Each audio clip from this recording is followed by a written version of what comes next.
이번엔 화제가 된 이슈를 짚어보는 시간 이슈앤스토리입니다. 최영일 시사평론가 김남국 변호사와 함께 이야기 나누겠습니다. 어서 오십시오. 안녕하세요. 예.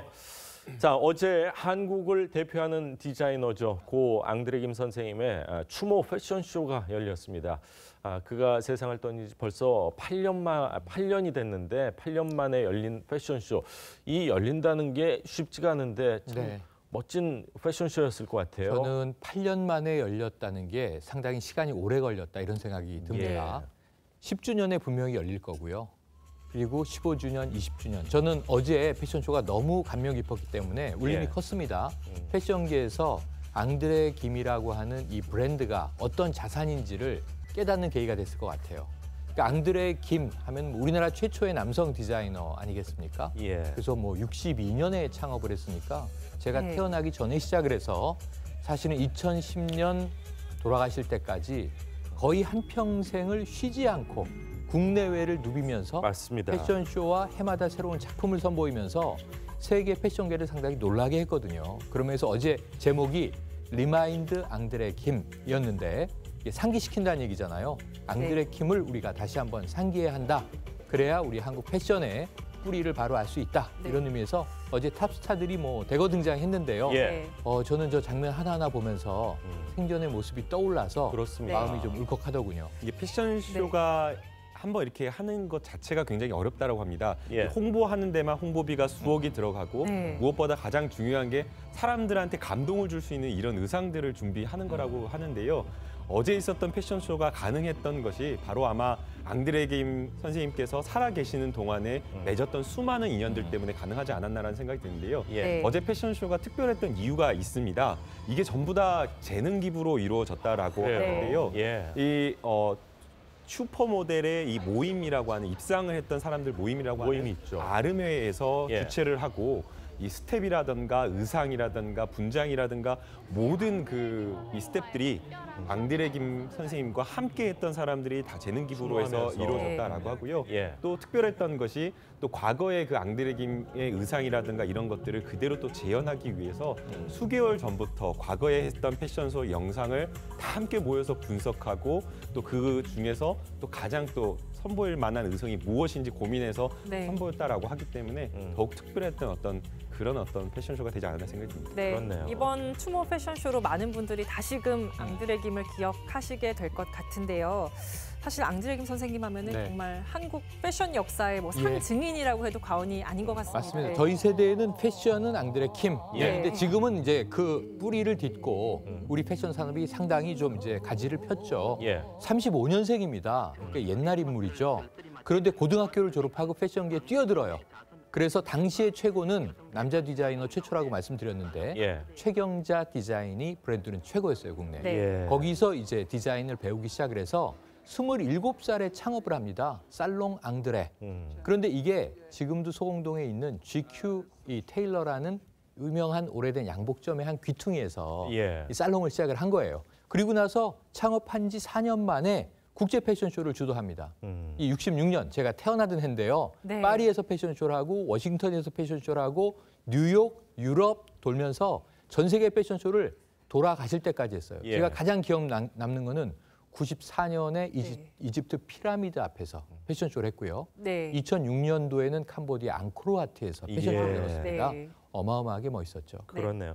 자, 한국 최초의 남성 패션 디자이너 앙드레 김 선생님. 1963년 당시 그의 패션쇼는 과연 어땠는지 한번 보시죠. 서울 반도호텔 다이너스티 룸에서는 수많은 주한 외국 부인들이 모인 가운데 앙드레 김의 의상 발표 회가 있었는데 모델로 나선 태연실 양과 모니카 유양 등의 멋있는 맵시가 인기였습니다. 그런데 요즘 서울에서 갖는 패션쇼는 그 품위가 외국인들에게도 인정을 받아서 우리나라 디자이너들의 기술이 국제적 수준에 이르고 있음을 보여주었습니다.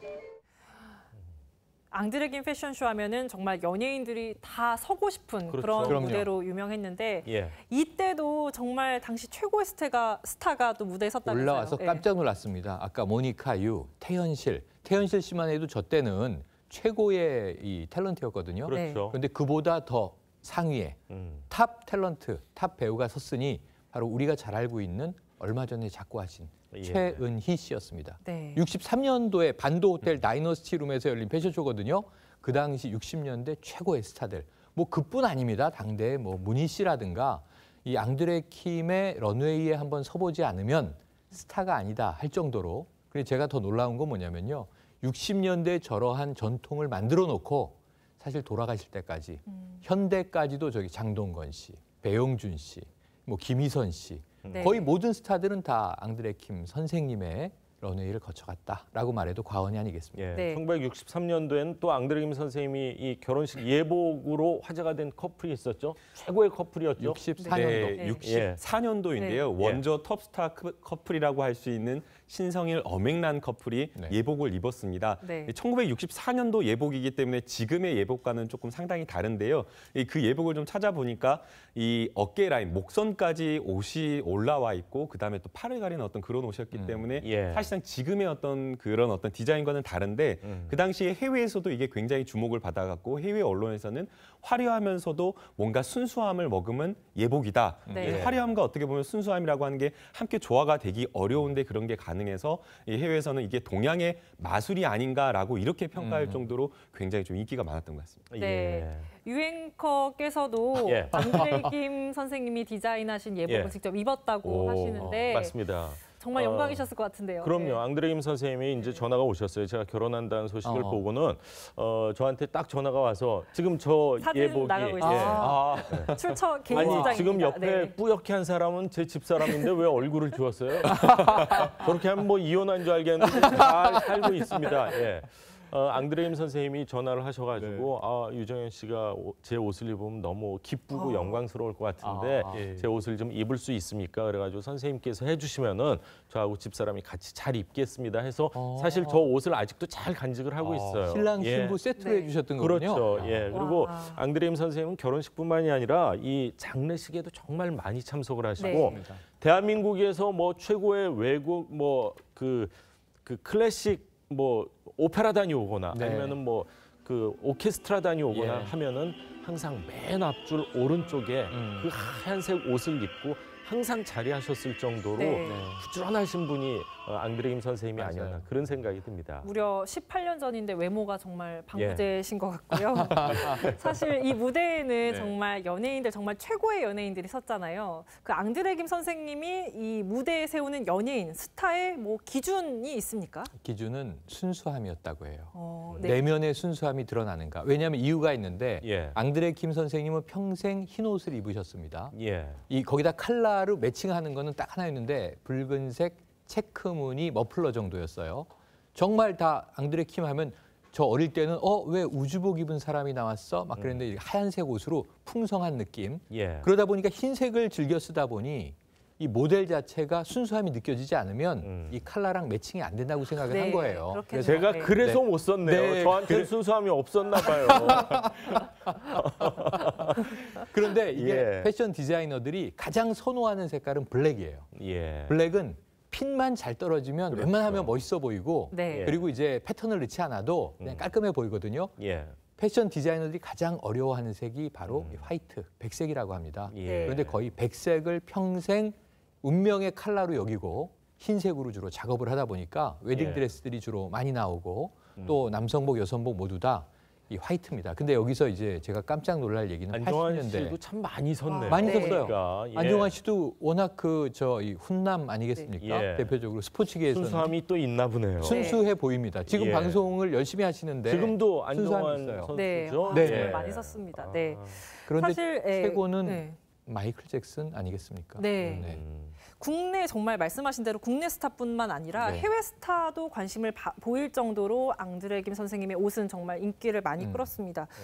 마이클 잭슨은 앙드레 김 선생님한테 전속 디자이너가 돼달라 이런 제안까지 했다면서요. 네, 앙드레 김 선생님에게 사실 마이클 잭슨이 본인의 변호인을 통해서 전속 디자이너를 제안을 했다고 합니다. 뭐 충분히 저희가 예측 가능하지만 엄청나게 파격적인 대우를 했을 것으로 생각이 되는데요. 이것에 대해서 앙드레 김 선생님이 단호하게 좀 거절을 했다라고 하는데요. 이유는 두 가지였다라고 해요. 첫 번째 이유는 내가 한국의 미를 알리는 세계적으로 알리는 어떤 그런 한국의 디자이너로 되어 있는데 전속 디자이너가 되면 그런 어떤 민간 외교의 일을 함께 할 수가 없다. 그리고 나는 국내에 있는 많은 여러 사람들에게 함께 이런 디자이너 의상을 제공을 해야 되는데 전속 디자이너가 되면 그런 거를 못하기 때문에 안 된다라고 이야기를 했고요. 그다음에 이제 두 번째는 이 프라이드였던 것 같아요. 그러니까 이 원칙인데 시침이라고 하는 이 의상을 재고 이럴 때에 한국으로 마이클 잭슨이 와서 본인이 직접 와서 이걸 해야 된다라는 이 두 가지 이유로 거절을 했다라고 하는데